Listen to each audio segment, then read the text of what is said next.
Hello everyone. और एक बार फिर से सभी लोगों का स्वागत है मिस्टर सिंगानिया क्लासेस के इस प्लेटफॉर्म पर।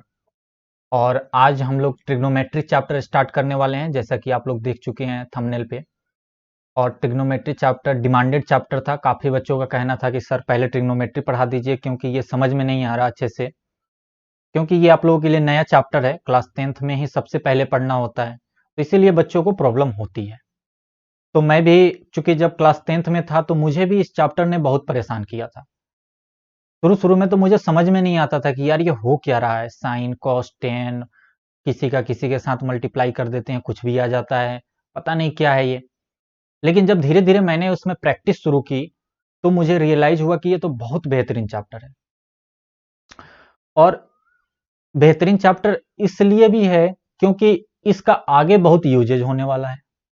11th-12th में एक कैलकुलस टॉपिक होता है जिसके अंदर 8 से 10 चैप्टर आते हैं, और उसमें मतलब आप हर जगह ट्रिग्नोमेट्री का यूज होता है। ये समझिए कि बिना ट्रिग्नोमेट्री का कैलकुलस चल ही नहीं सकता। तो ये चैप्टर इसलिए भी इंपॉर्टेंट है कि आपको 10th में तो हेल्प करेगा ही करेगा, साथ ही साथ आपको 12th में भी सबसे ज्यादा हेल्प करने वाला है 11th-12th में। तो इसीलिए इस चैप्टर को बहुत ध्यान से पढ़ना है। और चूंकि मैं, जैसा मेरा स्टाइल है पढ़ाने का, मैं बिल्कुल बेसिक से शुरू करूंगा और जितनी हायर लेवल तक मैं लेकर जा सकूं आप लोगों को। आर एस अग्रवाल आरडी के ऊपर भी जो पियर्सन, एस चांद और वगैरह वगैरह की कॉम्पिटिटिव टाइप की जो क्वेश्चंस होते हैं, जो कि आपको आगे आईआईटी या नीट, नीट नहीं आईआईटी की तैयारी करेंगे आप, और या कोई भी कंपटीशन की तैयारी करेंगे, तो उस टाइप की चीज में, स्कॉलरशिप के एग्जाम्स में ये आपकी काफी मदद करेगा। लेकिन शुरुआत बिल्कुल जीरो लेवल से। ओके, तो बिल्कुल हम लोग जीरो लेवल से शुरू करेंगे, चीजों को समझते हुए चलेंगे और आगे धीरे धीरे बहुत अच्छे अच्छे क्वेश्चन करेंगे। चैप्टर शुरू करने से पहले मैं आप लोगों को बता दूं, ट्रिग्नोमेट्री चैप्टर एक ऐसा चैप्टर है जिसमें आपको फॉर्मूले तो आने ही आने चाहिए। फॉर्मूले तो आएंगे ही आएंगे। फॉर्मूले के साथ ही साथ आपको इसमें प्रैक्टिस बहुत ज्यादा जरूरी है। चीजों को समझना है यहाँ पे अच्छे से, और उसको समझने के बाद आपको क्या करना है कि उसको यूज करना है, उसके एप्लीकेशन का यूज करके बहुत सारे सवाल सॉल्व करने हैं। तभी जाकर आप इस चैप्टर में मास्टर हो पाएंगे। मैं आप लोगों को सवाल तो बहुत करवा दूंगा, 100+ के ऊपर मैं यहाँ सवाल सॉल्व करवा दूंगा, लेकिन उसके बाद भी आपको कम से कम 100 सवाल खुद से करने हैं। ठीक है, तभी आपको कॉन्फिडेंस आएगा। मैं जब सवाल सॉल्व करूंगा तो उससे आपका कोई लेवल इंक्रीज नहीं होने वाला।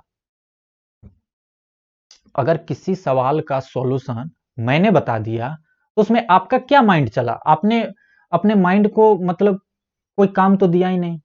वो तो मेरी बातें सुन लिया, हाँ हाँ सर ने ऐसा बोला, अच्छा ऐसे स्टेप में होगा। तो मैं आपको सवाल सॉल्व करने के साथ साथ ये भी बताऊंगा कि आखिर सवाल सॉल्व कैसे किया जाता है, सोचते कैसे हैं सवाल सॉल्व करने के लिए, हमारी थिंकिंग कैसी होनी चाहिए, हम कैसे सोचें। ठीक है ना? इस बेसिस पे हम लोग काम करेंगे और इस पर हम लोग काम करेंगे कि आखिर हम लोग सवाल सॉल्व करने के लिए सोचे कैसे, सवाल हमारे सामने आया तो ये सारी चीजें हम लोग, मेरे खुद की पर्सनल एक्सपीरियंस रहेगी और बहुत सारी चीजें इस चैप्टर में रहेंगी। तो काफी मजेदार चैप्टर होगा, थोड़ा सा लंबा भी होगा। घबराइएगा मत, सारे लेक्चर आराम से देखते रहिएगा, धीरे धीरे करके सारे लेक्चर अपलोड होते रहेंगे। ठीक है ना? देखिए भैया, ट्रिग्नोमेट्री क्या होती है पहले तो समझते हैं, ये है क्या, नाम क्यों है ट्रिग्नोमेट्री। ठीक है ना? इसका नाम कुछ और क्यों नहीं है? तो ट्रिग्नोमेट्री नाम इसलिए है, देखिए इस ये 3 शब्दों से मिलकर बना है। एक तो है आपका ट्राई, दूसरा है गॉन, और तीसरा है मेट्री। ट्राई का मतलब होता है 3, गॉन का मतलब होता है साइड्स। ये ग्रीक वर्ड्स होते हैं, ठीक है ना? ट्राई, गॉन और मेट्रिक, मेट्रो जो होता था वो मतलब कि आपका ग्रीक वर्ड्स था, लेकिन उसको इंग्लिश वर्ड्स जो होता है, ट्राई का 3 होता है, गॉन का साइड्स होता है, और मेट्री का मतलब होता है, या मेट्रो का मतलब वो होता है आपका मेजरमेंट, किसी चीज को मेजर करना। यानी कि ट्रिग्नोमेट्री हम वहीं अप्लाई करेंगे जहां पर 3 साइड्स की बात होगी, और उसी की हम मेजरमेंट करेंगे। अच्छा, 3 साइड से मिलकर बनता क्या है? तो ये बात तो हम लोग अच्छे से जानते हैं कि 3 साइड्स को अगर हम लोग क्लोज फिगर बनाएं तो ये एक ट्रेंगल बनता है। ओके, यानी कि ट्रिग्नोमेट्री में हम लोगों को ट्रेंगल के बारे में पढ़ना है, ट्रेंगल के बारे में, लेकिन ट्रेंगल की प्रॉपर्टीज नहीं पढ़नी कि ट्रेंगल की पूरी प्रॉपर्टीज हम लोग पढ़ रहे हैं और ट्रेंगल की पूरी हिस्ट्री पढ़ रहे हैं, नहीं, ट्रेंगल पर ही हम लोग डिपेंडेंट होकर ट्रिग्नोमेट्री सॉल्व करेंगे। क्लियर? तो ट्रिग्नोमेट्री में ट्रेंगल का सबसे ज्यादा रोल होने वाला है, क्योंकि इसी के ऊपर ही डिपेंड होकर हम सारा काम करेंगे। ठीक है ना? अच्छा, पहली बात तो ये कि ये जो मेरे चेहरे के पीछे जो आप ग्रीन ग्रीन देख रहे हैं, ये मेरे चूंकि मेरे पीछे ग्रीन कपड़ा लगा हुआ है, लाइट नहीं आ रही है 2 दिन से बारिश के कारण, तो मेरे सामने की सिर्फ एक लाइट जल रही है जो कि पूरी तरीके से इसको अच्छे से क्लियर नहीं कर पा रही है। अगर लाइट आ जाती है तो ये क्लियर हो जाएगी, वरना थोड़ा सा इससे कंप्रोमाइज कीजिएगा। पीछे साइड में जो यहाँ पे आप देख रहे हैं थोड़ा सा ग्रीन ग्रीन अच्छा नहीं लग रहा होगा ना? खैर, मुझे अभी टाइम है, क्योंकि बाद में मुझे टाइम मिलेगा भी नहीं कि मैं वीडियो रिकॉर्ड करूं, तो मेरी भी मजबूरी है कि मुझे इसी टाइम वीडियो रिकॉर्ड करना पड़े। फिर भी मेरा चेहरा तो काफ़ी अच्छा आ ही रहा है, काफ़ी हैंडसम चेहरा है, सामने तो आ ही रहा है। क्यों? खैर, नो प्रॉब्लम। आप लोगों को क्या लगता है? मुझे तो लगता है कि मैं बहुत हैंडसम हूं। क्यों? ट्रेंगल की हम लोग बात करते हैं, तो ट्रेंगल तो होते भैया बहुत टाइप के हैं, तो हमें किस ट्रेंगल के बारे में पढ़ना है? तो हम लोगों को राइट एंगल ट्रेंगल के बारे में पढ़ना है। और राइट एंगल ट्रेंगल क्या होता है?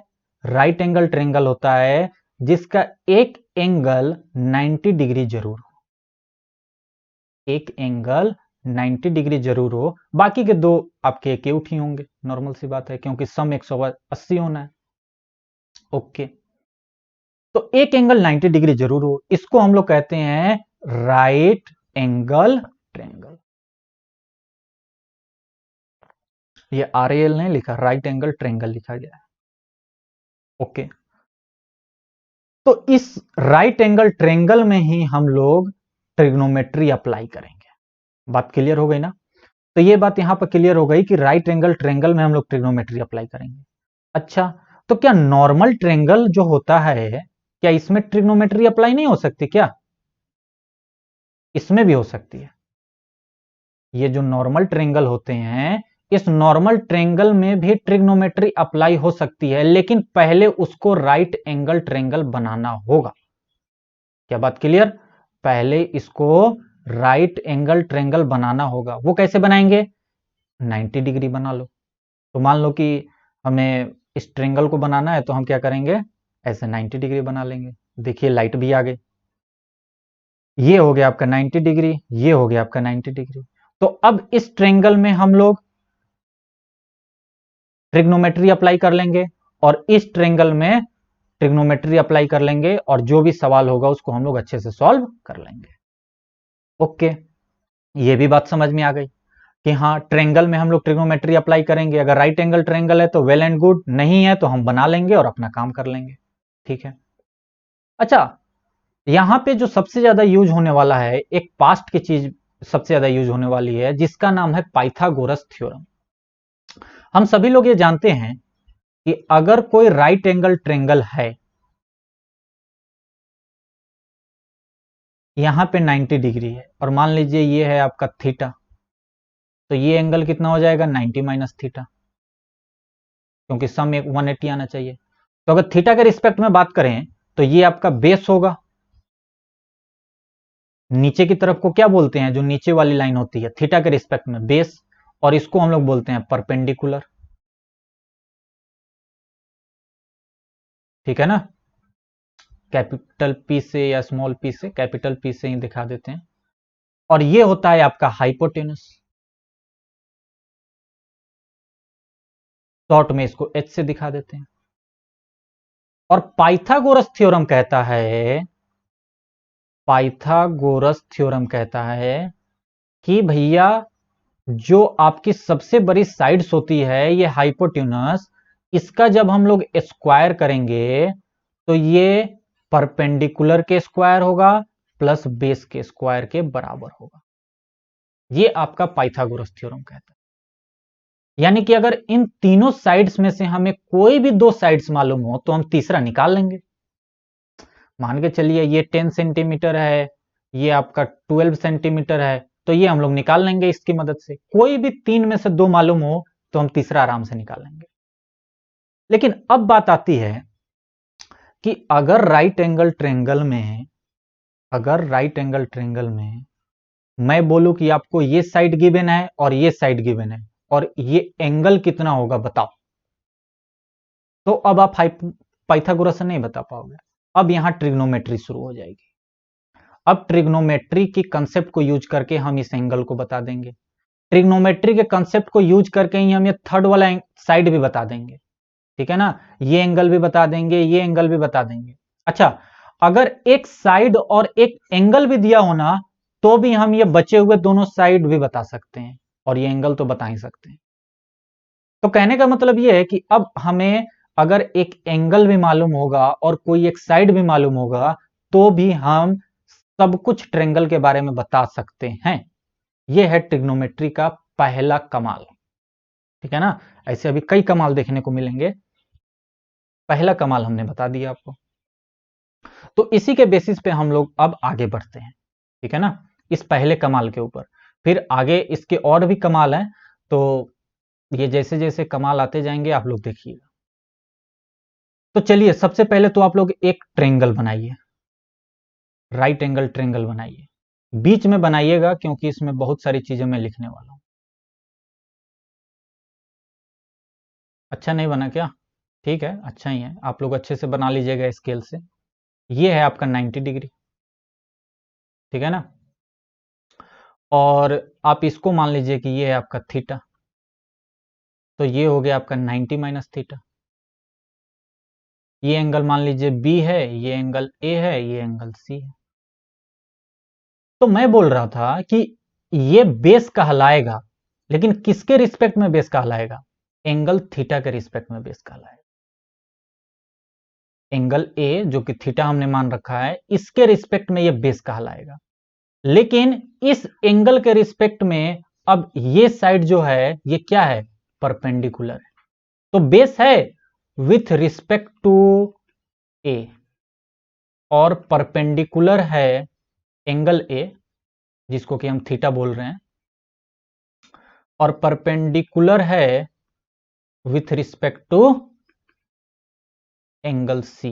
मतलब अब अगर हम सी को नीचे लाएं, सी को ऐसे नीचे लाएं और सी को या घुमा कर लाएं ऐसे या ऐसे, तो अब क्या होगा? सी नीचे आ जाएगा तो सी बेस की तरीके काम करेगा, मतलब कि सी बी बेस की तरीके काम करेगी और ए बी जो है वो परपेंडिकुलर की तरीके काम करेगी।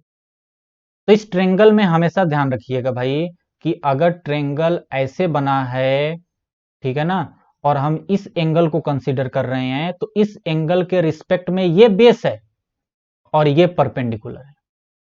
लेकिन ये मान लीजिए कि ये एंगल अल्फा है, ठीक है ना, तो अब अल्फा के रिस्पेक्ट में ये बेस है और ये परपेंडिकुलर है, क्योंकि इसको अगर हम ऐसे घुमा देंगे तो ये कुछ इस टाइप का बनेगा ना। घुमा देंगे तो ये अल्फा यहां आ गया, थीटा यहां आ गया, 90 डिग्री यहीं पर है। तो अब इस अल्फा के रिस्पेक्ट में ये परपेंडिकुलर है। तो इस बात का ध्यान रखिएगा कि ये साइड जो है ये बेस है with respect to angle A और परपेंडिकुलर है with respect to angle C. Same वैसे ही ये जो है ये बेस है with respect to angle C, इस एंगल सी या 90 माइनस थीटा, और परपेंडिकुलर है विथ रिस्पेक्ट टू परपेंडिकुलर किसके? थीटा के रिस्पेक्ट में, परपेंडिकुलर टू एंगल ए यानी कि थीटा। क्या बात समझ में आई? इतनी बात समझ में आई होगी आई थिंक, ठीक है ना, कि मैं बोलना क्या चाह रहा हूं कि ये साइड अभी बेस है जब हम थीटा के रिस्पेक्ट में बात कर रहे हैं, लेकिन थीटा के रिस्पेक्ट में ये बेस हो गया और ये परपेंडिकुलर हो गया क्योंकि ये थीटा से जस्ट 90 डिग्री पर है, मतलब 90 डिग्री पर सीधा खड़ा है। लेकिन जब हम यहां पे बैठकर बात करेंगे तो ये हमारे लिए बेस हो जाएगा, ठीक है ना, किसके रिस्पेक्ट में? एंगल सी के रिस्पेक्ट में। और ये हमारा परपेंडिकुलर हो जाएगा। ठीक है ना, जब हम ऐसे 90 डिग्री इसको ऐसे घुमा देंगे तो, जैसे कि मैंने यहां पे घुमाकर आपको दिखा दिया। ठीक है, ये भी बात समझ में आ गई। तो हमें ट्रिग्नोमेट्री में 6 चीजें पढ़नी है, sine theta, cos theta, tan theta और इन तीनों का रेसिप्रोकल। ठीक है ना। तो मान लीजिए कि ये जो है आपका राइट एंगल ट्रायंगल है, जिसका 90 डिग्री आपका ये है, ये साइड मान लीजिए आपका बी है, ये साइड मान लीजिए आपका ए है, और ये साइड मान लीजिए आपका सी है, और मैं बोल रहा हूं कि इसको थीटा मान लीजिए, लेट मान लेते हैं कि ये थीटा है। तो हमें क्या क्या डिफाइन करना होता है यहां पे? तो हमें डिफाइन करना होता है sine theta, cos theta, tan theta, ये सारी चीजें हमें डिफाइन करनी होती। तो जो साइन होगा, sine of angle A, angle A यानी कि साइन थीटा, एंगल ए कितना है, थीटा के बराबर है ना, तो उसको हम बोलेंगे साइन थीटा, जो कि साइन ऑफ एंगल ए के बराबर है। साइन ऑफ एंगल ए बोले तो या साइन थीटा बोले तो दोनों सेम बात है, क्योंकि एंगल ए किसके बराबर है, थीटा के बराबर है। तो साइन ऑफ एंगल ए क्या होगा, ये होगा आपका परपेंडिकुलर अपॉन हाइपोटेन्यूज। अगर आपको साइन का रेशियो निकालना है तो ये परपेंडिकुलर डिवाइडेड बाई हाइपोटेन्यूज, किसके रिस्पेक्ट में, एंगल ए, थीटा के रिस्पेक्ट में।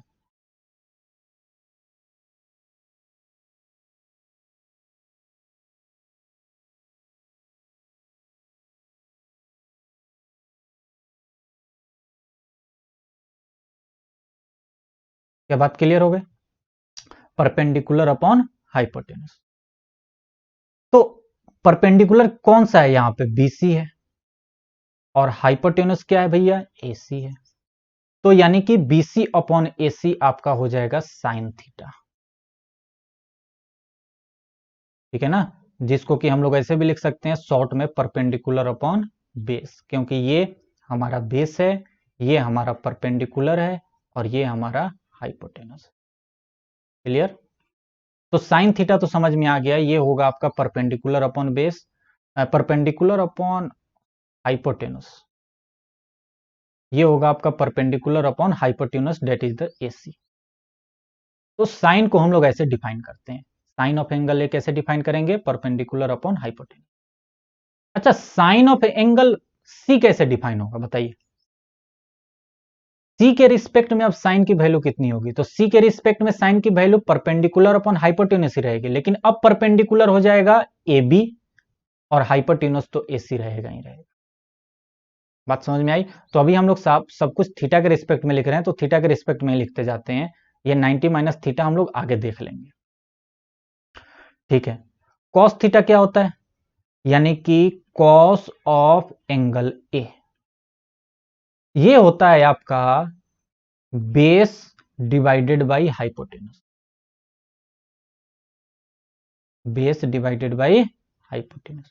और कॉस ऑफ एंगल ए का मतलब क्या है, कॉस थीटा, क्योंकि एंगल ए किसके बराबर है, थीटा के बराबर। तो कॉस ऑफ एंगल ए जो हो जाएगा, ये हो जाएगा आपका यानी कॉस थीटा, और बेस आपका कितना है, ए बी, और नीचे तो हाइपोटेन्यूज यानी कि एसी आएगा ही आएगा, यानी कि ये हो गया आपका बेस, और ये हो गया आपका हाइपोटेन्यूज। बेस क्या है, ए बी ही तो है, थीटा के रिस्पेक्ट में बेस कौन सा है, ये ए बी ही तो आपका है, यहां से लेकर यहां तक की दूरी, और एसी आपका ये हाइपोटेन्यूज हो गया। टेन थीटा क्या होता है, यानी कि टेन ऑफ एंगल ए। तो टेन ऑफ एंगल ए होता है that will be equal to the perpendicular upon base, ये होता है आपका परपेंडिकुलर अपॉन बेस।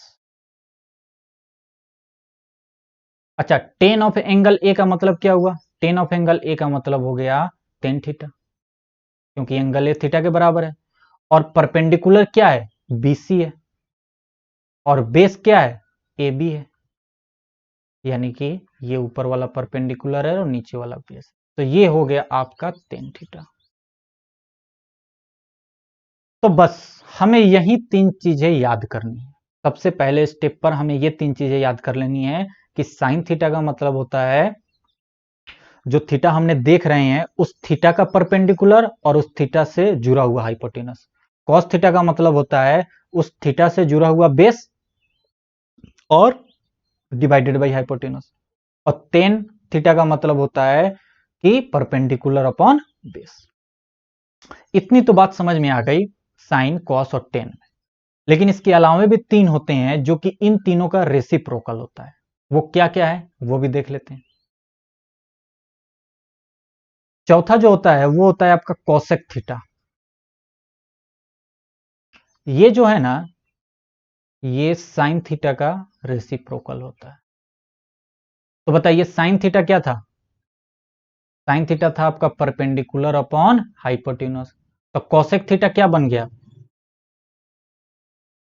यानी कोसेक थीटा, ये एच ऊपर चला जाएगा, पी नीचे ही रहेगा, यानी कोसेक थीटा बन गया hypotenuse upon perpendicular. Sine theta का जस्ट उल्टा।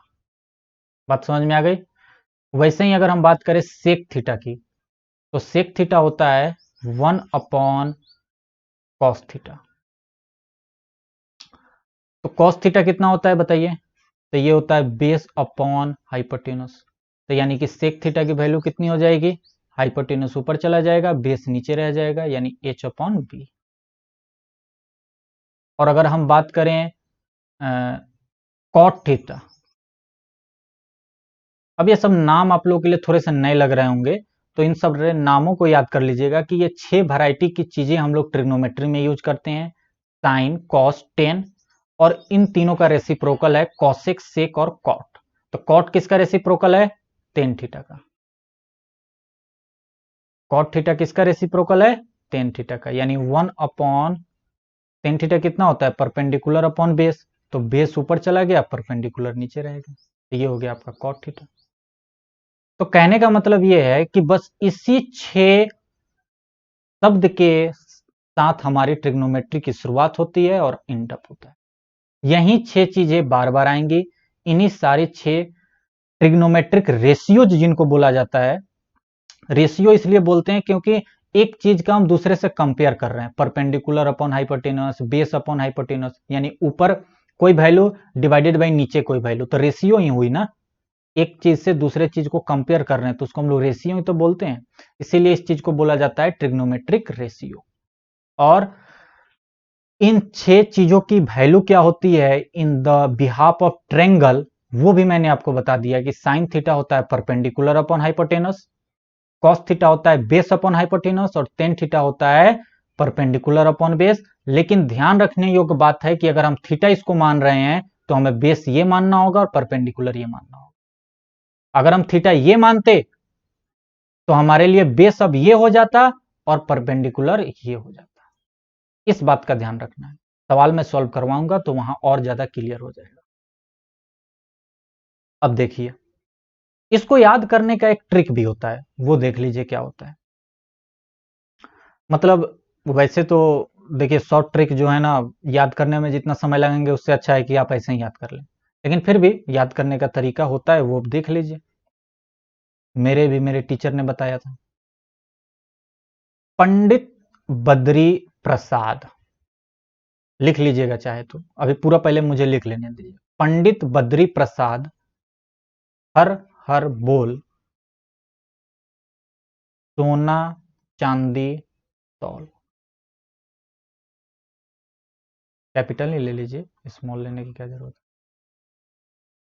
यानी कि जो ये साइन है, ये क्या है एक्चुअल में? ये है आपका साइन, ये है आपका साइन, ये है आपका कॉस, और ये है आपका टेन। और ये रहा आपका perpendicular upon hypotenuse, base upon hypotenuse and perpendicular upon base. ये साइन यही होता है ना, परपेंडिकुलर अपॉन हाइपोटेनस। कॉस क्या होता है? Base upon hypotenuse. और टेन क्या होता है? Perpendicular upon base. तो कैसे लिखते हैं ये? इस लाइन का मतलब है पंडित बद्री प्रसाद हर हर बोल, सोना चांदी तौल। ठीक है ना, याद रख सकते हैं। मुझे तो ऐसे ही याद है तो मुझे जरूरत भी नहीं होती। आप लोग भी धीरे धीरे प्रैक्टिस करेंगे, सब याद हो जाएंगे। अच्छा, टेन थीटा की एक चीज आप लोगों ने देखी यहां पे, टेन थीटा की एक खास बात क्या है, परपेंडिकुलर अपॉन बेस है। मतलब यहां पे टेन थीटा में ना एक खास बात नजर आ रही है कि अगर हम लोग टेन थीटा को परपेंडिकुलर अपॉन बेस से लिख रहे हैं, जो कि फॉर्मूला ही होता है उसका, जो कि इसके बराबर होता है, एच से एच कट जाता है और पी अपॉन बी आ जाता है, और पी अपॉन एच यानी परपेंडिकुलर अपॉन हाइपोटेनस क्या होते हैं, साइन थीटा होता है, और बेस अपॉन हाइपोटेनस क्या होता है, कॉस थीटा होता है। यानी कि टेन थीटा की जो वैल्यू आती है ना, वो कहीं बाहर से नहीं आई है, वो sine theta upon cos theta से ही आई है। Sine theta divided by cos theta कर देंगे तो टेन थीटा मिल जाएगा। और चूंकि टेन थीटा रेसिप्रोकल होता है कॉट थीटा का, यानी कि कॉट थीटा जो होगा ये हो जाएगा cos theta upon sine theta. अगर आप प्रूफ करना चाहें तो इसको कर भी सकते हैं। कॉस थीटा कितना होता है, बेस अपॉन हाइपोटेनस, और साइन थीटा कितना होता है, परपेंडिकुलर अपॉन हाइपोटेनस। एच से एच कट जाएगा ना, यानी कि बी अपॉन पी, जो कि कॉट थीटा के बराबर होता है ना, बेस अपॉन परपेंडिकुलर, जस्ट इसका उल्टा टेन का। तो यानी कि दो बातें और ध्यान में रखिएगा कि टेन थीटा जो होता है वो कोई नया बात नहीं है, बल्कि नई बात एक्चुअल में सिर्फ साइन और कॉस ही होती है। टेन भी आता है तो साइन डिवाइडेड बाई कॉस से आता है, कॉसेक आता है वो साइन का उल्टा होता है, सेक होता है वो कॉस का उल्टा होता है, जो कॉट होता है वो टेन का उल्टा होता है। तो एक्चुअल में ट्रिग्नोमेट्रिक रेशियोज में हमें दो ही ज्यादा पढ़ना होता है, that is the sine and second is the cos. Sine and cos, उसके बाद सारी चीजें इन्हीं से ही बनाई गई है। अब हम लोग क्वेश्चन सॉल्व करते हैं तो ज्यादा अच्छा लगेगा और अच्छे से समझ में आएगा। चलिए क्वेश्चन देखते हैं। क्वेश्चन नंबर 1, गिवन हमें दिया गया है 10a इक्वल टू 4/3। ये शायद आपके एनसीईआरटी का ही सवाल है, मैंने लिया है, पता नहीं कहां से लिया है, आई थिंक एनसीईआरटी का ही है। Find all other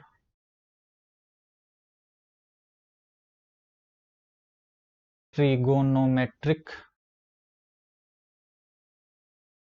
ratios of angle A. मतलब ट्रिग्नोमेट्रिक रेशियोज टोटल 6 है ना हमारे पास, sine, cos, tan, cosec, sec and cot. उसमें से आपको 10a इसने दे दिया, अब आपको बाकी के 5 निकालने हैं। कैसे निकालेंगे वो ध्यान से देखिए। हमको जो इसने दिया है पहले उसको तो हम लोग जान ले कि उसने दिया क्या है। तो भैया उसने बोला है कि 10a इक्वल टू 4/3, और हम बहुत अच्छे से जानते हैं कि 10a जो होता है ये होता है परपेंडिकुलर अपॉन बेस। क्या ये बात सबको क्लियर है कि नहीं? क्या ये बात सबको क्लियर है कि 10a जो होता है वो परपेंडिकुलर अपॉन बेस होता है? अच्छा, ये 4/3 जो आया होगा, क्या एक्चुअल में वो 4/3 ही रहा होगा साइड? जैसे ये ट्रेंगल है,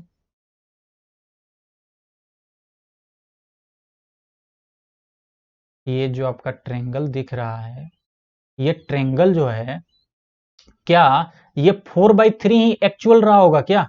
नहीं, 4/3 एक्चुअल नहीं रहा होगा, वो एक्चुअल में रहा कुछ और होगा, और उसको हमने सिंप्लीफाई करके, यानी हमने उसको ये कहें कि शॉर्ट फॉर्म में, जब हम लोग रेशियो लिखते हैं तो शॉर्ट फॉर्म में लिखते हैं ना, तो शॉर्ट फॉर्म करके हमने 4/3 लिखा होगा।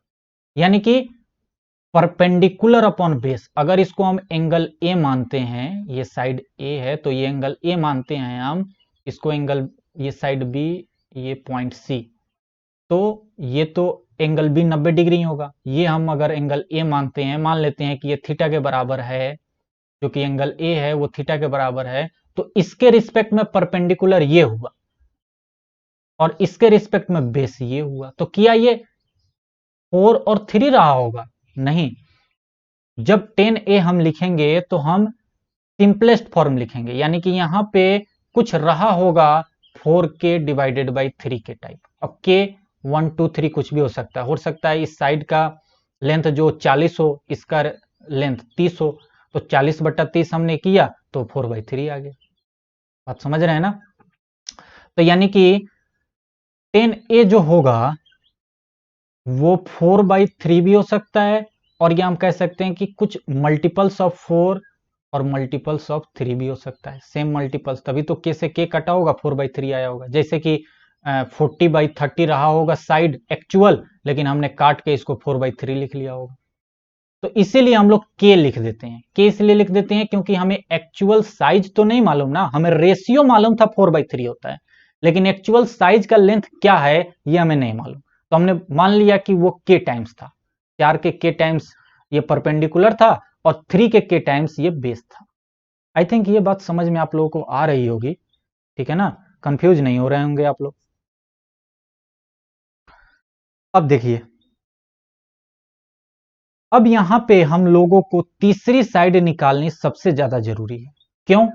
क्योंकि जब तक हम लोग तीसरी साइड नहीं निकालेंगे तो हम लोग साइन थीटा यानी कि साइन ए कैसे निकालेंगे, साइन बी कैसे निकालेंगे? ये प्रॉब्लम है ना भाई, क्योंकि साइन में परपेंडिकुलर अपॉन हाइपोटेनस आता है, कॉस में बेस अपॉन हाइपोटेनस आता है, तो हाइपोटेनस तो निकालना ही पड़ेगा।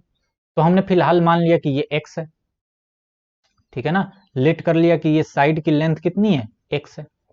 तो यूजिंग पाइथागोरस, यूजिंग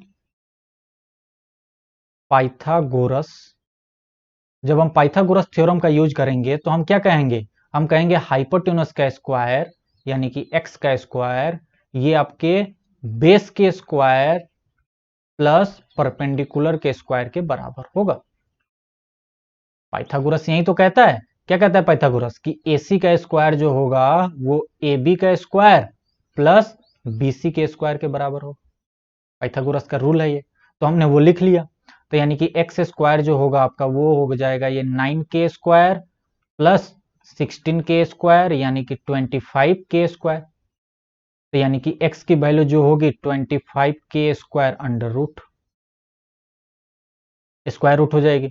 तो 25 का स्क्वायर रूट हम लोग जानते हैं 5 हो जाएगा, और के स्क्वायर का के हो जाएगा, यानी कि ये है आपका 5K के बराबर। ये साइड की लेंथ कितनी आ गई? 5K। अब हमें तीनों साइड मालूम हो गए। अब हमें जब तीनों साइड मालूम हो गए, ये ट्रेंगल है, इस ट्रेंगल ने हमको पहले बोल रखा था कि ये 4K था, ये 3K था, और ये 5K हमने ला लिया। अब इस एंगल के रिस्पेक्ट में हमने ला लिया। अब हमसे तुम कुछ भी पूछ लो, हमसे पूछना चाहते हो क्या तुम सारे ट्रिग्नोमेट्रिक रेशियोज? अभी बताता हूं। साइन से शुरू करते हैं। साइन थीटा क्या होता है? ये होता है परपेंडिकुलर अपॉन हाइपोटेनस। परपेंडिकुलर कितना भैया? 4K। हाइपोटेनस कितना भैया? 5K। के से तो कैसे ही कैंसिल हो जाएगा, 4/5 आ गया। कॉस थीटा कितना होगा?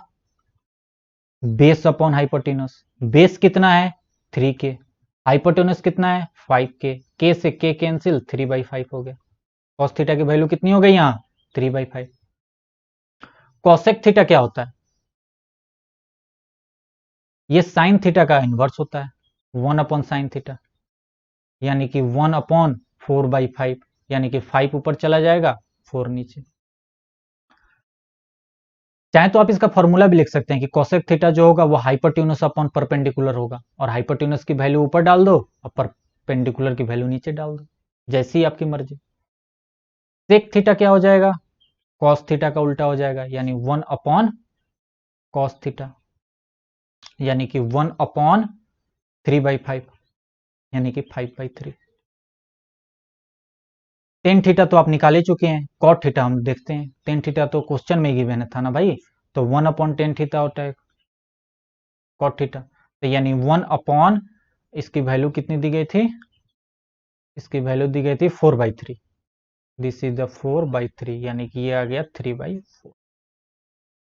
तो अब हमें अगर कोई एक रेशियो मालूम है, कोई भी एक रेशियो मालूम है, तो हम बाकी के सारे रेशियो बहुत ही आराम से निकाल लेंगे, हमें कोई प्रॉब्लम नहीं होगी। तो इसी बात पे एक क्वेश्चन आप लोगों के लिए, इफ टेन ए, जो ए है टेन ए या टेन थीटा भी बोल लो, वो है √3 के बराबर। फाइंड ऑल ट्रिग्नोमेट्रिक रेशियोज, पूरा लिखिएगा आप लोग, ट्रिग्नोमेट्रिक रेशियोज ऑफ एंगल ए। अगर टेन ए की वैल्यू √3 है, मतलब कि आपको इसको कैसे करना होगा ये बात आपको अब क्लियर हो गई। लेकिन अब आप कहोगे कि टेन ए की वैल्यू तो परपेंडिकुलर अपॉन बेस होती है, तो √3 ऊपर है तो हम नीचे क्या माने? तो अगर नीचे कुछ नहीं दिया गया है तो आप लोगों को अंडरस्टूड होना चाहिए कि हम 1 मान लें। क्यों? मतलब ये जो ट्रायंगल इसका बनेगा वो कैसे बनेगा बताइए? ये ट्रायंगल ये 90 डिग्री बन रहा है, ये आपका एंगल ए है जिसको कि हम थीटा मान लेते हैं, और ये मान लीजिए बी है, ये मान लीजिए सी है। तो ये टेन ए इक्वल टू √3 बोल रहा है, ये बोल रहा है कि टेन ए √3 के बराबर है, तो यानी कि √3/1 के बराबर है ना। लेकिन ये तो किसी चीज का रेशियो रहा होगा, एक्चुअल लेंथ का साइज कुछ और रहा होगा, तो हम मान लेंगे कि उसका एक्चुअल जो साइज रहा होगा वो कुछ √3 में के का मल्टीपल रहा होगा, और नीचे भी के का मल्टीपल रहा होगा, 1 इंटू के, यानी कि के 1 इंटू के, सिर्फ के ही लिख दो। क्या बात क्लियर हो रही है? तो यानी कि ये होता कितना है? Perpendicular upon base. तो यानी कि परपेंडिकुलर जो रहा होगा वो √3 इंटू के टाइम्स रहा होगा, और बेस जो रहा होगा वो के टाइम्स रहा होगा। क्या अब यहां से सवाल सॉल्व होने शुरू हो जाएंगे आपके? अब हमें क्या करना है? पाइथागोरस लगानी है। अब हमें पाइथागोरस लगा के, और क्या करना है पाइथागोरस लगा के भैया? हमें तीसरी साइड मालूम कर लेनी है, और तीसरी साइड है क्या? हाइपोटेन्यूस। यानी कि AC का स्क्वायर किसके बराबर हो जाएगा बता दो? वो हो जाएगा AB यानी बेस AB का स्क्वायर प्लस BC यानी कि ये परपेंडिकुलर का स्क्वायर। यानी कि AC का स्क्वायर जो निकल के आएगा वो किसके बराबर आ जाएगा? K का स्क्वायर प्लस √3 K का स्क्वायर। यानी कि ये तो K ही रहा, और ये हो गया 3K स्क्वायर प्लस, यानी टोटल हो गया 4K स्क्वायर। AC स्क्वायर को मान लो कुछ देर के लिए x है, तो यानी x का स्क्वायर लिखा है, ठीक है ना। ये कुछ देर के लिए मान लो कि इसको हमने x मान लिया, तो x का स्क्वायर लिखा हुआ है ये, तो x की वैल्यू कितनी हो जाएगी? 4K स्क्वायर का अंडर रूट, और ये किसके बराबर हो जाएगा? 4 का हो जाएगा 2 और k स्क्वायर का हो जाएगा k। यानी कि ये जो साइड है ये आपका 2k है, ये आपका क्या है? 2k है। ये बात समझ में आनी चाहिए कि हम हर बार दो साइड जो दी गई होगी वो उसकी मदद से हम तीसरी निकाल लेंगे। जरूरी नहीं है कि हमेशा परपेंडिकुलर अपॉन बेस ही दिया जाएगा, मतलब 10 की वैल्यू ही दी जाएगी। आपको साइन की वैल्यू भी दी जा सकती है, कॉस की भी दी जा सकती है, जिसकी भी दी जाएगी उसके हिसाब से आप लोग क्या करोगे कि उसके आधार पर आप लोग लिखोगे कि वो परपेंडिकुलर अपॉन बेस है कि परपेंडिकुलर अपॉन हाइपोटेनस है साइन के केस में, या पर बेस अपॉन हाइपोटेनस है कॉस के केस में, और उसके बाद दो आ जाएंगे, तीसरा अपने आप आ जाएगा इसकी मदद से। ये पाइथागोरस की मदद से तीसरा जो है वो अपने आप आ जाएगा, और जब तीसरा आ जाएगा तो हम क्या करेंगे? अपना काम इसके बाद शुरू कर देंगे। वो काम क्या है कि ये अगर हमारा ट्रायंगल है जिसका ये था √3K, ये है K, और ये साइड है 2K, तो यानी कि अब बताइए साइन थीटा की वैल्यू कितनी हो जाएगी? इसको हम लोग अगर थीटा मानते हैं तो इसके रिस्पेक्ट में परपेंडिकुलर ये है, यानी कि √3K डिवाइडेड बाई 2K, तो K से K कैंसिल, √3/2। कितना हो गया आंसर? √3/2। कॉस थीटा की वैल्यू कितनी हो जाएगी? कॉस थीटा क्या होता है? बेस अपॉन हाइपोटेन्यूस, तो बेस कितना है? बेस कितना है भैया? बेस है हमारा K, और हाइपोटेन्यूस कितना है? √2K, यानी कि ये हो जाएगा 1/2, K से K कैंसिल हो जाएगा, ठीक है ना। ये था आपका परपेंडिकुलर अपॉन हाइपोटेनस। और बाकी आप लोग जानते हैं कोसेक थीटा को आप लोग कैसे लिखेंगे, तो कोसेक थीटा को 1 अपॉन साइन थीटा, यानी कि 2 ऊपर चला जाएगा, √3 नीचे आ जाएगा। सेक थीटा को आप लोग कैसे लिखेंगे, 1/cos थीटा, यानी कि 2 ऊपर चला जाएगा 1 नीचे आ जाएगा, यानी कि सिर्फ 2 ही लिख डालो ना। और कॉट थीटा कितना हो जाएगा, टेन थीटा का उल्टा, और टेन थीटा √3 था तो 1/√3 हो जाएगा। 1/10 थीटा हम लोग लिखते हैं, और टेन थीटा की वैल्यू कितनी थी, √3 ही तो सिर्फ थी, तो यानी कि यही आपका कॉट थीटा हो गया 1/√3। तो इस तरीके से आपको अगर कोई भी एक रेशियो दिया हो तो आप बाकी के 5 रेशियो बहुत आराम से निकाल लोगे। आपको यूज करना है सिर्फ पाइथागोरस, सिर्फ पाइथागोरस का यूज करके तीसरा साइड निकालना है, और उसके बाद काम खत्म। ओके, चलिए अब इसी चीज का यूज करते हुए एक अच्छा सवाल हम लोग करते हैं। देखिएगा, यदि इफ cos थीटा की वैल्यू जो है वो 3/5 है, 3/5 है ये, ठीक है ना, 5, फाइंड वैल्यू ऑफ, हमें अब किसकी वैल्यू निकालनी है, 5 cosec theta -4 tan theta divided by sec theta plus cot theta. इसकी वैल्यू हमें निकालनी है 5 cosec, ये c यहां पर है, 5 cosec थीटा, COSEC है ये, ठीक है ना, 5 cosec theta -4 tan theta divided by sec theta plus cot theta. अच्छा, ये तो बहुत मुश्किल सवाल लग रहा है। अब देखिए, आगे जब आप लोग कुछ रूल्स पढ़ेंगे तो उससे ये सवाल करना थोड़ा सा कठिन नहीं रह पाएगा, इजी हो जाएगा। लेकिन इस समय तो हमें सिर्फ ट्रिग्नोमेट्री रेशियो का यूज मालूम है, तो इस सवाल को हम लोग ट्रिग्नोमेट्रिक रेशियोज का यूज करके भी कर सकते हैं। वो कैसे, देखिए, अभी जैसे मैंने आपको बताया कि आप क्या कीजिए कि आप एक को मालूम है कि cos थीटा की वैल्यू जो है वो 3/5 है, और cos थीटा होता कितना है, तो ये होता है बेस अपॉन हाइपोटेन्यूज। तो आप क्या कीजिए कि एक ट्रेंगल बनाइए, इन दोनों बात को लिखिए, पाइथागोरस से तीसरा साइड निकाल लीजिए। तीनों साइड आपको मिल गए तो आप कोसेक थीटा की वैल्यू निकाल लेंगे, टेन थीटा की वैल्यू निकाल लेंगे, सेक की निकाल लेंगे, कॉट की निकाल लेंगे, और उसको यहां रख दें, सवाल सॉल्व। तो मैं वही करने वाला हूं, ध्यान से देखिए। ये है आपका ट्रेंगल, ये है आपका थीटा। तो अगर ये इसको हमने थीटा मान लिया तो यानी कि बेस आपका ये हो गया ना, और परपेंडिकुलर ये हो गया, हाइपोटेन्यूस ये हो गया। तो बेस कह रहा है 5 है, ये जो है सो 5 है, लेकिन 5 एक्चुअल में वो 5 सिंप्लीफाई करके आया है ना, एक्चुअल में तो वो कुछ रहा होगा 5 के टाइप, कुछ उसकी वैल्यू रही होगी। और हाइपोटेन्यूस भी बोल रहा है, सॉरी ये 3 है ना, ये 3 है, और हाइपोटेन्यूस बोल रहा है 5 है, यानी कि ये 5K के आसपास होगा कुछ। ये जो होगा साइड वो 5K होगा, हो सकता है ये 20 हो, मतलब 4 टाइम्स हो, और ये 4 टाइम्स यानी 12 हो। तो ये 20 हो, ये 12 हो, तो अब इसको निकाल लो कितना होगा। तो अब इसके लिए हमें क्या करना होगा, पाइथागोरस का यूज करेंगे, यूजिंग पाइथागोरस, पाइथागोरस का यूज करेंगे। और पाइथागोरस कहता है कि ये मान लो आपका B है, ये A है, या इसको A मानो, जब सबको ऐसे मान रहे हैं तो इसको A मानो, इसको B मानो, और इसको C मानो। तो पाइथागोरस क्या कहेगा कि AC का स्क्वायर जो होगा वो AB के स्क्वायर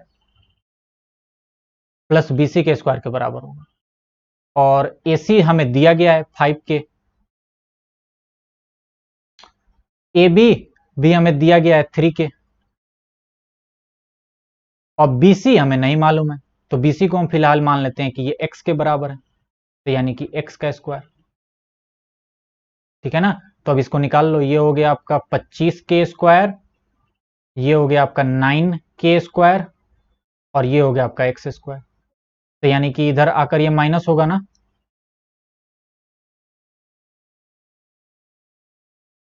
क्या ये 16K स्क्वायर बचेगा x स्क्वायर की वैल्यू। तो क्या x इक्वल टू 16k² का अंडर रूट हम कर दें तो 16 का तो 4 आ गया और k² का k आ गया, यानी कि ये जो परपेंडिकुलर है ये 4k के बराबर है। अब लीजिए आपका सवाल खत्म। कोसेक थीटा क्या हो जाएगा बताइए? साइन थीटा का उल्टा, यानी हाइपोटेन्यूस अपन परपेंडिकुलर। तो हाइपोटेन्यूस है 5 और परपेंडिकुलर हो गया 4, तो 5/4। 5/4 कोसेक थीटा की जगह रख दीजिए, यहां पर क्या रख दीजिए? 5/4। टेन थीटा कितना हो जाएगा? Perpendicular upon base. परपेंडिकुलर कितना है? 4k/3k, यानी कि 4/3।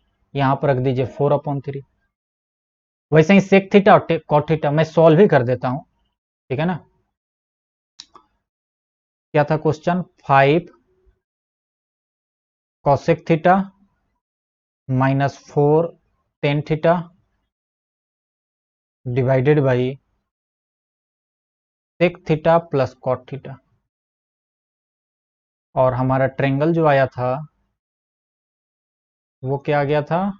ये 4k, ये 5k और ये 3k, और ये हमारा थीटा। तो 5 इंटू कॉसेक थीटा की वैल्यू क्या आएगी बताइए? साइन का उल्टा। साइन क्या होता है भैया? 4/5 परपेंडिकुलर, परपेंडिकुलर अपॉन हाइपोटेनस। तो कॉसेक हो जाएगा हाइपोटेनस अपॉन परपेंडिकुलर, यानी कि ये हो जाएगा 5/4 माइनस टेन थीटा कितना होता है भैया? ये होता है परपेंडिकुलर अपॉन बेस, यानी कि 4/3 डिवाइडेड बाई सेक थीटा कितना होता है? कॉस का उल्टा। कॉस क्या होता है? बेस अपॉन, ये बेस हो गया और ये हो गया आपका हाइपोटेनस। बेस अपॉन हाइपोटेनस होता है, तो सेक उसका उल्टा हाइपोटेनस अपॉन बेस, यानी कि 5/3 प्लस कॉट थीटा कितना होता है? टेन का उल्टा। टेन अभी कितना आया था? 4/3 आया था, तो यानी कि कॉट आ जाएगा 3/4। अब इसके बाद तो नहीं प्रॉब्लम होनी चाहिए। ये हो गया 25/4 माइनस 16/3 डिवाइडेड बाई, इसको अगर हम लोग सॉल्व करें तो ये हो जाएगा आपका 12, और ये हो जाएगा 3 4 20 प्लस 4 3 यानी 9। ऊपर का अगर हम लोग सॉल्व करें तो ये फिर से 12, और 12 को आपको करना होगा, मतलब मैं कर ही दूं। ये हो गया आपका 12 और ये हो गया आपका 75, क्योंकि 3 से डिवाइड होगा और 25 × 3 हो जाएगा, और ये हो जाएगा 3 4 टाइम्स, और ये हो जाएगा 64, ठीक है। और ये हो गया आपका 29/12। तो ये 12 से 12 तो कैंसिल हो गया। 75 माइनस 64 कितना आ गया भैया? ये आ गया आपका ऊपर 11 और नीचे 29, तो 11/29 आपका आंसर हो गया, ठीक है ना। तो इस तरीके से भी हम यूज करेंगे कभी कभी ट्रिग्नोमेट्रिक रेशियोज का। बात समझ में आई ना, कि ट्रिग्नोमेट्रिक रेशियोज आपको दिए गए हैं तो कभी कभी ऐसे भी सवाल आ जाएंगे, तो ट्रिग्नोमेट्रिक रेशियो से आप पहले तीसरा साइड फाइंड कर लेंगे पाइथागोरस से, और उसके बाद सारी चीजों की वैल्यू आपके पास आ जाएगी। फटाफट मारिए और फटाफट क्वेश्चन सॉल्व कीजिए। एक एनसीईआरटी का बहुत ही अच्छा सवाल है, पहला सवाल ही एनसीईआरटी का बहुत अच्छा सवाल है, देखिएगा। बोला गया है कि इन ट्रायंगल एबीसी, जो कि राइट एंगल है एट बी, ये राइट एंगल मैंने लिखा है, right angle at B, full form आप लोग लिख दीजिएगा, राइट एंगल एट बी। और ए बी जो है वो 25 सेंटीमीटर है, और बी सी जो है वो 7 सेंटीमीटर है। तो हमसे बोला गया है कि अब आपको निकालना है साइन ए की वैल्यू बतानी है, कॉस ए की वैल्यू बतानी है, साइन सी की वैल्यू बतानी है, और कॉस सी की वैल्यू बतानी है। देखिए ये है आपका ट्रायंगल कुछ इस टाइप का, और इस ट्रायंगल में राइट एंगल कहाँ है? बी पर। ये बी पर आपका राइट एंगल हो गया, ये मान लीजिए ए, ये मान लीजिए आपका बी, ठीक है ना, ये एंगल हो गया। बोला है ए बी 24 है, ये सी होगा। ए बी कितना है? ये है 24 सेंटीमीटर, ये साइड की लेंथ, और बी सी यानी कि ये जो परपेंडिकुलर वाली चीज है ये है आपका 7 सेंटीमीटर। तो sign A cos A sign C cos B, तो सबसे पहले तो हाइपोटेन्यूज निकाल लो, जिसको कि हम लेट कर लेते हैं कि ये एक्स के बराबर है। तो फिर से वही बात लिखेंगे हम कि यूजिंग पाइथागोरस का यूज करके एक्स स्क्वायर जो होगा वो हो जाएगा आपका 7 का स्क्वायर प्लस 24 का स्क्वायर। 7 का स्क्वायर आपका होता है 49 और 24 का स्क्वायर आपको याद होना चाहिए, अगर नहीं है तो 1 से लेकर 25 तक याद कर ही लीजिएगा। ये आपका होता है 576। 24 इंटू 24 कितना होता है 576। इन दोनों को जब आप ऐड करेंगे तो ये हो जाएगा 625, जो कि एक्स स्क्वायर के बराबर है। यानी एक्स की वैल्यू कितनी हो जाएगी 625 का स्क्वायर रूट, जो कि 25 के बराबर आता है, क्योंकि 25 इंटू 25 कितना हो जाता है 625। यानी कि हाइपोटेन्यूस आ गया हमारा 25 सेंटीमीटर, क्योंकि ये दोनों सेंटीमीटर में थे। अब हमसे कुछ भी पूछ लो, तुम क्या पूछना चाहते हो बोलो। साइन ए पूछ रहे हो, लो बताते हैं। ए क्या है, ये वाला ए है, तो इसके रिस्पेक्ट में परपेंडिकुलर अपॉन हाइपोटेनस जाएंगे ना। साइन क्या होता है, परपेंडिकुलर अपॉन हाइपोटेनस। तो ए के रिस्पेक्ट में जाओ, ए के रिस्पेक्ट में परपेंडिकुलर 7, ए के रिस्पेक्ट में हाइपोटेनस 25, क्योंकि ये तो हाइपोटेनस एक ही रहने वाला है। अब हमसे बोला गया कॉस ए बताओ। अच्छा, कॉस कॉस ए, कॉस का क्या चलता है, कॉस का चलता है बेस अपॉन हाइपोटेनस। बताओ ए के रिस्पेक्ट में बेस कितना है 24, ए के रिस्पेक्ट में हाइपोटेनस कितना है 25, तो यानी कि साइन ए 7/25 और कॉस ए 24/25 आ गया। अब साइन सी बताओ। अब हम कहां आ जाएंगे, सी के पास, यहां आ गए हम। अब साइन तो वही रहने वाला है, परपेंडिकुलर अपॉन हाइपोटेनस, लेकिन अब सी के रिस्पेक्ट में बात हो रही है, तो इसके रिस्पेक्ट में परपेंडिकुलर कौन सा है, ये है। इसके रिस्पेक्ट में परपेंडिकुलर कौन सा है 24, और हाइपोटेनस तो वही 25 रहने वाला है। और कॉस सी की बात हो रही है, कॉस सी का फॉर्मूला तो वही रहने वाला है, बेस अपॉन हाइपोटेनस, जो यहां है वही यहां है, फॉर्मूला नहीं चेंज होगा, वैल्यू अब चेंज होगी। सॉरी, तो अब बेस कितना है बताइए, सी का बेस कितना है, ये 7 है, तो यहां पे 7 आएगा और हाइपोटेनस तो वही रहेगा। समझ में आया कि नहीं बताइए हमें।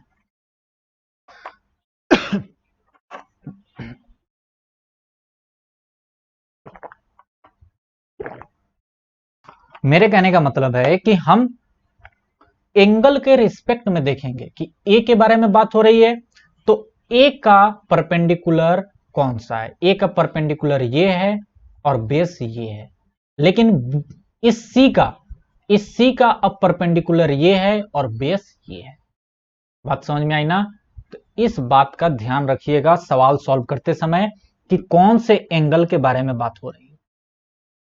मैं अब इस लेक्चर को यहीं स्टॉप कर रहा हूं और एक क्वेश्चन आप लोगों को होमवर्क दे रहा हूं, जिसको मैं अगली क्लास में डिस्कस करूंगा, ठीक है ना। पहले वो क्वेश्चन नोट कर लीजिए, आपको इसको सॉल्व करना है और मुझे कमेंट में इसका जवाब भी चाहिए। कमेंट में आपको इसका आंसर लिखना है, उसके बाद ही दूसरा लेक्चर देखिएगा जब ये सवाल सॉल्व हो जाए। यही बात है find other trigonometric ratios, trigonometric ratios if हमें एक दिया गया है टेन थीटा हमें दिया गया है और बाकी के 5 निकालने हैं, और टेन थीटा दिया गया है 2mn divided by m square minus n square. कई लोगों के तो हालत खराब हो गए होंगे ये सवाल देखकर ना। ये सवाल आप ही के एक स्टूडेंट के द्वारा पूछा गया था। पहले मुझे लगा कि मैं सॉल्व कर दूं, लेकिन मुझे लगा पहले आप लोग ट्राई करो, क्योंकि इसमें आप लोग पाइथागोरस लगाने के समय फंस सकते हो। उस समय आपको मतलब आएगा एक पॉइंट जहां आप लोग फंसोगे, और देखना है मुझे कि आप लोग सॉल्व कर पाते हो कि नहीं।